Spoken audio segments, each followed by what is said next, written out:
Seldom has the passing away of one South African brought the whole of the South African nation together in congratulating him for what he has achieved in his life and to wish him well in his new journey to eternal life and rest. I join the chorus of people who are bidding farewell to Vuyo.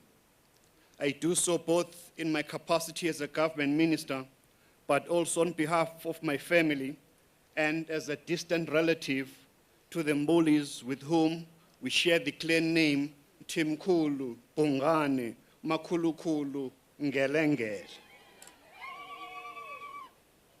It is a fitting tribute that the Gauteng provincial government has declared Vuyo Mbuli's funeral a provincial official funeral, the highest category of a funeral that a provincial government can bestow.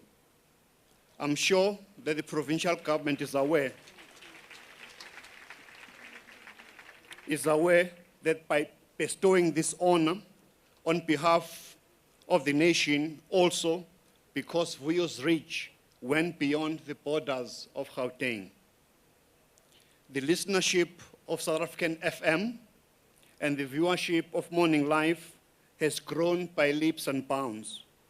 This has been assisted by the willingness of the station to transit to new platforms of communications such as social networks.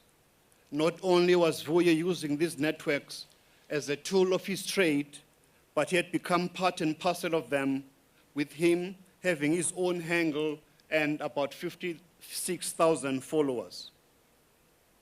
Vuyo's sad and sudden departure will ironically promote the health consciousness of our nation beyond the interment of his mortal remains. His passing on was very tragic, but it has opened the eyes of many South Africans to a condition least talked about in informal and non-medical circles, pulmonary embolism. The awareness that now needs to be created around this condition will be the best tribute that can be paid to Vuyo. And I'm sure my colleagues in both the public and private health sectors will develop appropriate educational measures to create awareness and consciousness around this predatory nature of this condition. Athletics and sports in general were Vuyo's passion. Although he was a keen jogger and participated in marathons and long distances, such as the Comrades Marathon, Two Oceans, and the Soweto Marathon, he was an all-round sport fan. His untimely passing on at a rugby match in the Free State is a testament to his multi-cooled appreciation and knowledge of sports. He supported our national teams in all codes, and his appreciation of good performances shone through both on radio and television. A keen motivator and motivational speaker, asking as he did for the fans to be eternally hopeful that the sports teams will one day do well and the losses were a learning curve towards better future performances. Vuyo provided us with a balm to heal the wounds of the nation that has had its fair losses in the field of play. By promoting sports and all national teams, he became a voluntary ambassador and used sport as the glue with which a previously fractured nation could be bound together. He never forgot that he came from the township, and he will now and then will regale his audiences with the township lingo that became his signature trademark, like Eitada. But he did more than that. He dispelled the myth that from the townships only the mediocre get born.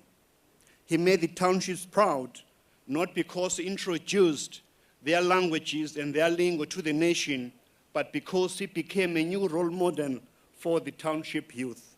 For these youth, the sky suddenly became the limit, and the boundaries that separate success and township life were immediately obliterated. Only a few have the capacity to bring such hope to the hopeless, and Vuyo was such few. In his studio, he made his guests relax and could solicit information without intimidating them. He might have had personal opinions on certain issues, but he did not allow these to intervene in his interviewing skills. He maintained his professionalism through and through, controlling the emotions of the antagonist with ease, while allowing each adversary to put his or her point of view in a succinct and undisturbed manner. An interview with Vuyo was an involvement in a discourse rather than an inquisition.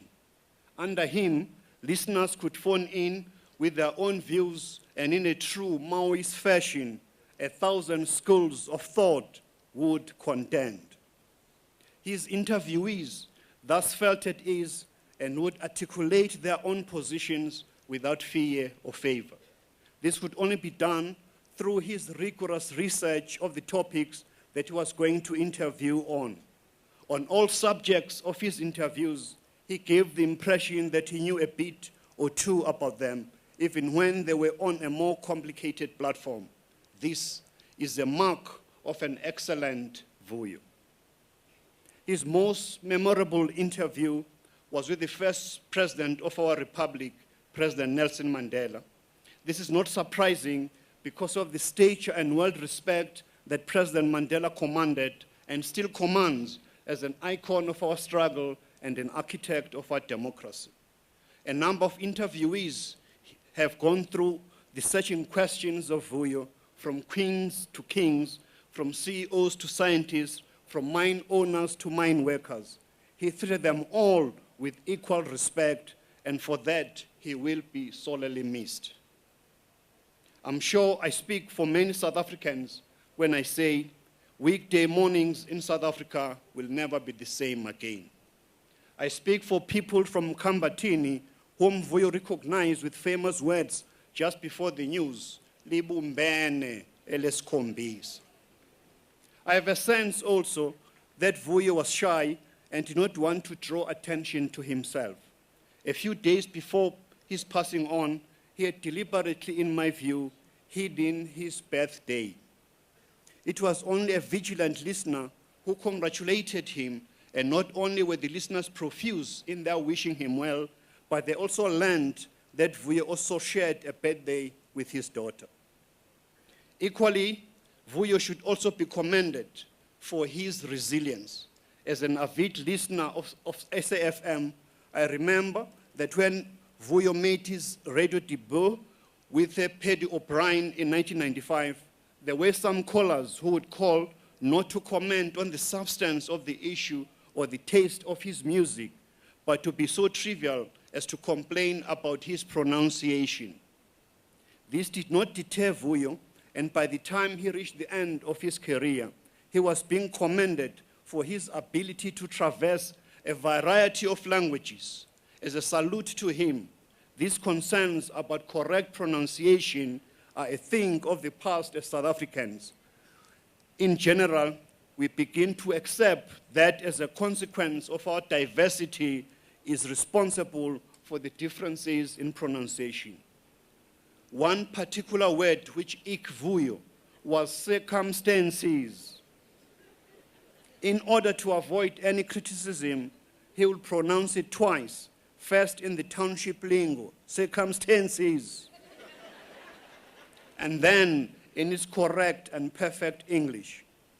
This detail may seem minute, but it says a lot about his quest to satisfy the tastes of all listeners in South Africa. Considering that morning live show starts at 6 a.m., it is correct to assume that Vuyo had to be up by 4 a.m. at least.